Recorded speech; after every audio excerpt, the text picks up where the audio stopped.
It's already May 2025, Harley is still broke, and the reason why will leave you stunned. This isn't just a dip, trust me. We might have a full-blown collapse of the American legend at hand. Harley-Davidson just dropped a bombshell in its Q1 2025 earnings, and it's so much uglier than anyone expected.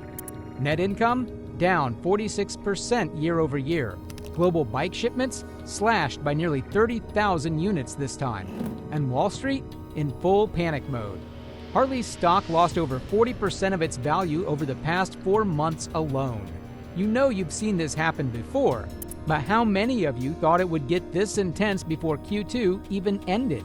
It's the continuation of a downward spiral that started years ago, but has now gone into freefall.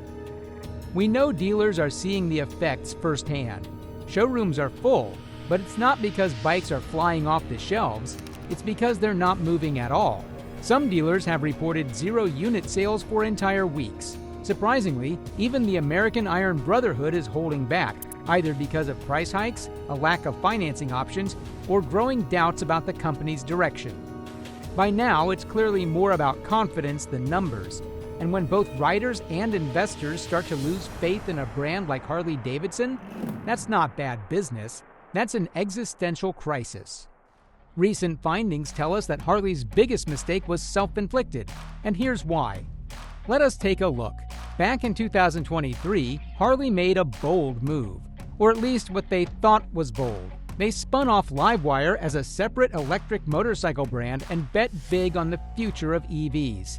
But instead of charging into a new era, they ended up alienating their core audience while failing to attract the next generation. The LiveWire 1 launched with a jaw-dropping $22,000 price tag, poor range, and minimal charging infrastructure. Just like you would expect, sales flopped almost immediately. Loyal Harley riders felt abandoned. These weren't any bikers, they were die-hard V-twin-loving loyalists who'd been with the brand for decades, and now they were being told that the future was silent, sleek, and soulless. At the same time, younger riders saw LiveWire as overpriced and underperforming compared to nimble alternatives from zero or even entry-level EV scooters. Instead of bridging generations, Harley created a divide. And in trying to be something for everyone, they became irrelevant to nearly everyone. The fallout? It's showing up in every empty showroom. The people Harley needs are disappearing fast. Harley's identity crisis runs deeper than just missed sales. The average Harley buyer today is over 53 years old. And while Harley once built its empire on rebellious boomers with money to burn, that audience is now retiring, or simply stopped riding altogether. Younger generations, they're not stepping in to replace them. Get this, millennials and Gen Z riders aren't looking for those chrome cruisers or weekend rallies. They want lightweight, tech-forward bikes, urban mobility, and a brand that fits their lifestyle. Harley's attempts to chase them have either been too expensive, too outdated, or just out of touch. Even the Sportster S, their sportier answer to modern trends, was seen as a half-hearted compromise. What's even worse, Harley stuck to its old-school image, leather vests, loud pipes, and high prices. Meanwhile, the world changed. Riding isn't about rebellion anymore. It's about experience, practicality, and community. When your brand refuses to evolve with the culture, you don't lose out on relevance alone, you lose an entire generation. Across the country, Harley dealerships are turning into ghost towns. Some once thriving locations that used to sell 20 to 30 bikes a week are now lucky to move 3 in a month. Rows of untouched inventory line the showroom floors, and desperate dealers are slashing prices. But even the discounts aren't working. The financing department's practically frozen. Harley's tighter credit policies and rising interest rates have priced out younger buyers, while older riders are hesitant to invest in a brand they're no longer sure will survive the decade. Many dealers are reporting backlogged inventory they can't move, leaving them drowning in overhead and floor plan interest. Some longtime Harley dealerships have quietly closed their doors. Others are cutting staff or merging with multi-brand showrooms just to survive. The Harley-only experience, once a cornerstone of the brand's prestige, is fading fast. It's brutal how, while Harley struggles, the competition smells blood. Take a look. As Harley chokes on its identity crisis, foreign brands are stepping in. Bad news? They're winning. Royal Enfield is dominating with affordable, stylish cruisers that capture Harley's old-school charm without the bloated price tag. The Meteor 350 and Super Meteor 650 offer classic looks, rock-solid reliability, and a starting price under $6,000. That's less than half of many Harley models, with better fuel efficiency and fewer maintenance headaches. Then there's Honda, whose Rebel series has become a go-to for younger riders. It's modern, comfortable, and approachable, everything Harley hasn't been for years.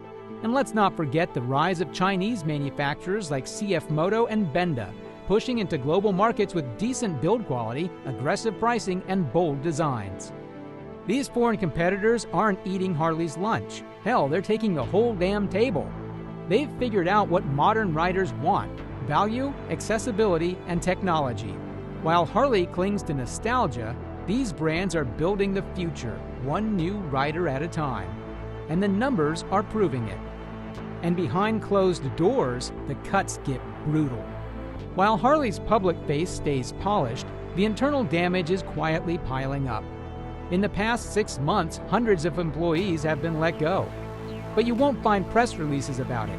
These are silent layoffs buried under restructuring jargon, strategic realignments, and division optimizations. Entire departments are being thinned out, from marketing teams to R&D, with longtime employees walking out with nothing more than a cold handshake.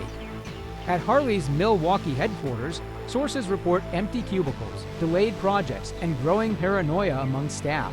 Engineers who once worked on future models are now sitting idle, waiting for word on their fate. Some factories have scaled back shifts, and contract workers are being quietly phased out. Harley is losing more than workforce and employees now. It's bleeding experience. The kind of deep product knowledge, cultural loyalty, and craftsmanship that built the brand is disappearing. And once that human capital is gone, it's not something you can buy back with a marketing campaign. Not only is Harley's soul disappearing from the road, but it's vanishing from within. So the question everyone's too afraid to ask, is this the end of Harley? There's still time, but the clock is ticking fast. Harley can be saved, but it would take more than a flashy new bike or another overpriced electric gamble. It would take a complete cultural reset.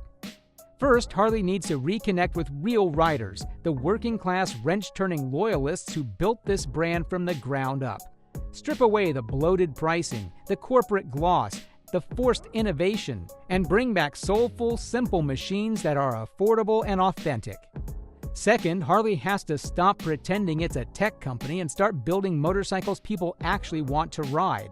That means lighter frames, smarter design, real urban mobility solutions, and global models that compete everywhere, not just in Midwestern dealerships.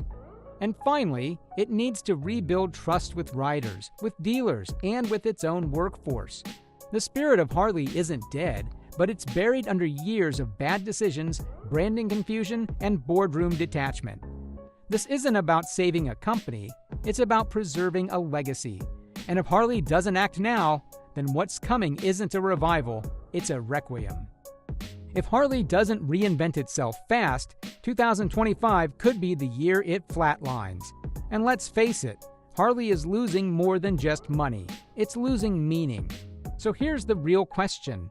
Are the glory days over, or is there one last ride left in the tank? Should Harley ditch the baggers and go lean, or double down on what made it legendary? Let us know what you think, because after this, we're exposing the rise of Japanese cruisers and why they're eating Harley's lunch.